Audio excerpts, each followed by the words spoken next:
Alright, so the dry ice thing just didn't really work very long. It worked, but it is really,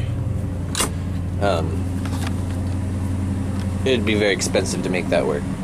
I looked it up, and there's even a how-to on how to keep your RV fridge cold. If you actually look up RV and dry ice, keeping your RV fridge cold with dry ice, there's even you get a 10-pound bag, it'll last 24 hours, and that's like $12, so $12 a day, that's crazy.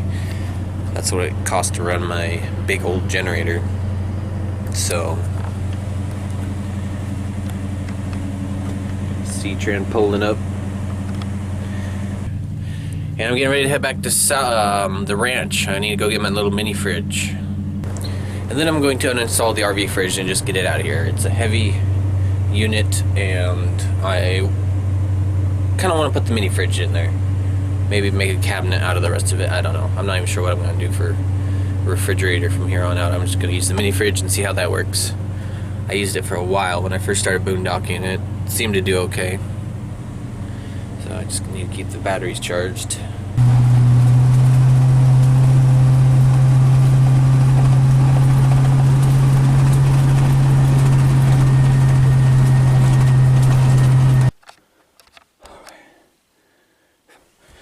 Didn't go too well. Wasn't enough room to squeeze by, and I was getting impatient, and I just forced it, so I kind of fucked up the door a little bit. Not a big deal, I guess.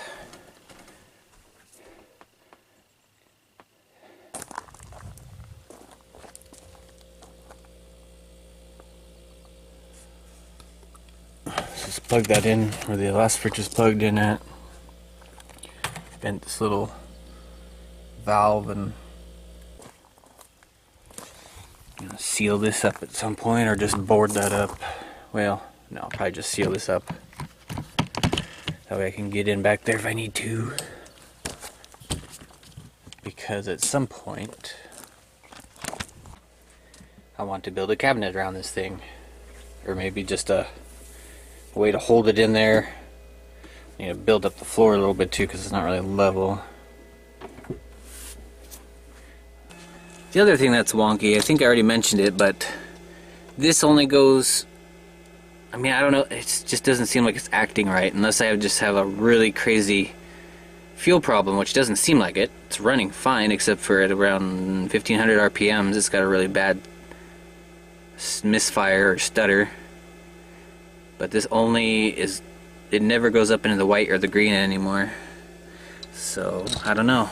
I don't even know how that thing works. There's no plate underneath the carburetor, so I don't know how it's sensing an air-fuel mixture. Alright, I found a vacuum leak.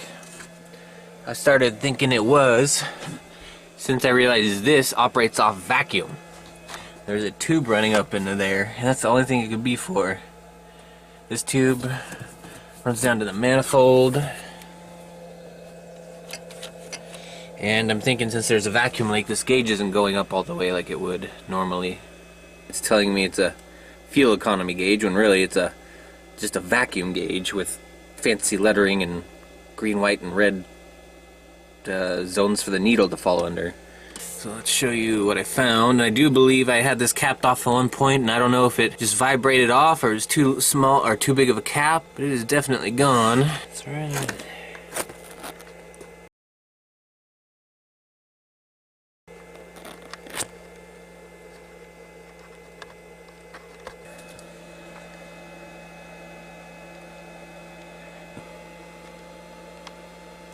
Unfortunately, when I plug it up, this doesn't get fixed though. So I don't know what's going on there. I'll go check under the hood. I was under there too. Definitely got a lot more green around here.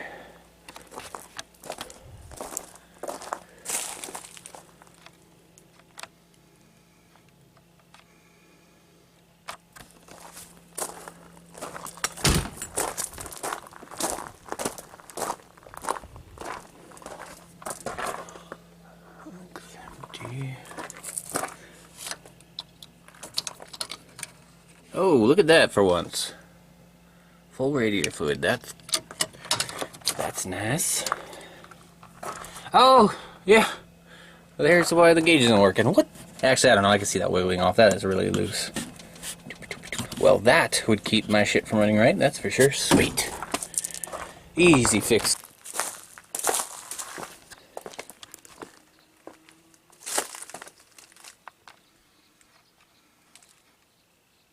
There's Samson. And Jax.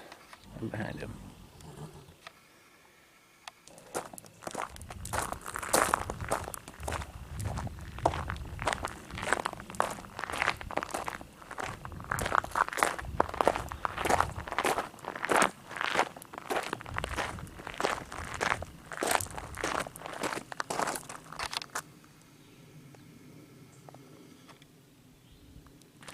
View never gets old out here. That spot's kind of growing in a little bit.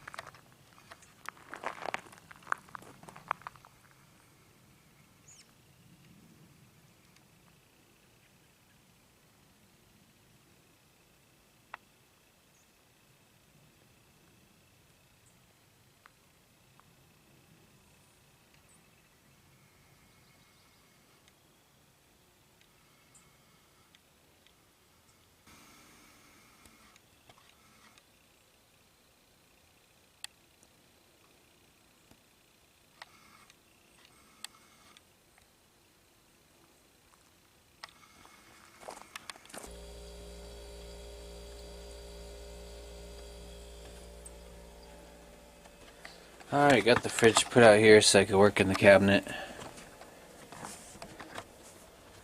Started pulling out this seal.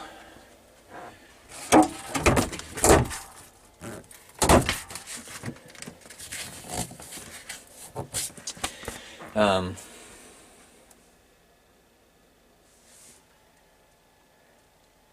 I could put a board in here and get this level again for the fridge so it's not leaning backwards so much. I'm gonna work on pulling out some of these metal things too. It's probably shielding for the hot part of the fridge. Get that stuff out of here. Probably just put some Eternabond tape on the outside and insulate it on the inside somehow. Took the charge controller out. Figured I'd store that and just seal this hole up since it's not doing anything. It's an old vintage, bit of an old vintage piece for me, so I thought I'd keep it safe in storage.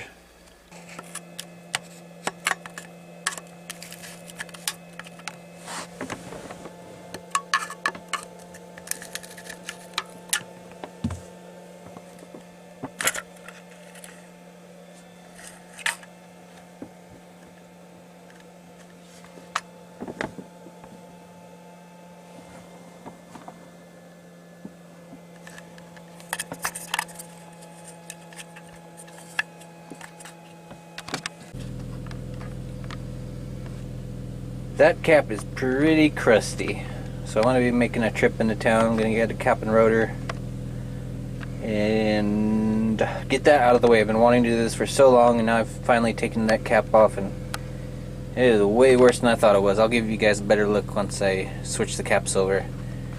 Just have those stuffed in there for now. Seal up that hole. Just some temporary stuff until one day I can afford to get some proper materials to fix these up. I'll probably take that vent out completely and just seal the hole, put a big old patch there. Oh yeah, this thing runs like a clock. Set it right where I want it and it stays there.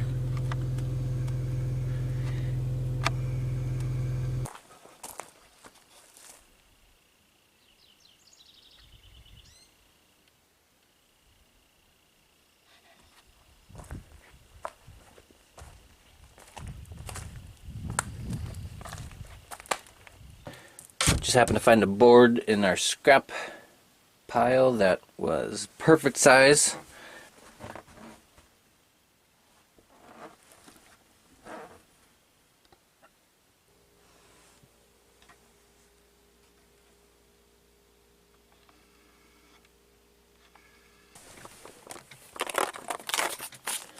I picked up another one of these vacuum cap kits.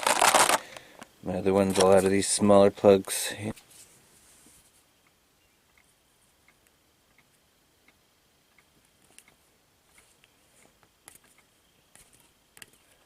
Started running crappy. The gauge wouldn't go all the way up, which makes sense because the tube popped off. There's a big leak, and there's the tube that goes off to the gauge. I was drawing extra air from here. Cut maybe a 1/4 inch off the end of this, just to get down to a part that wasn't flared out, and it grips on a little bit better.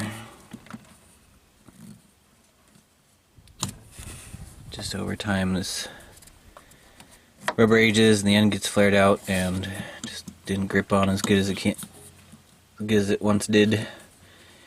And it was pretty easy to pull out of there. Now it grips on a little bit better. I have some new stuff in my storage unit I'll replace at some point, but for now I'll just make sure it's good and jammed up in there.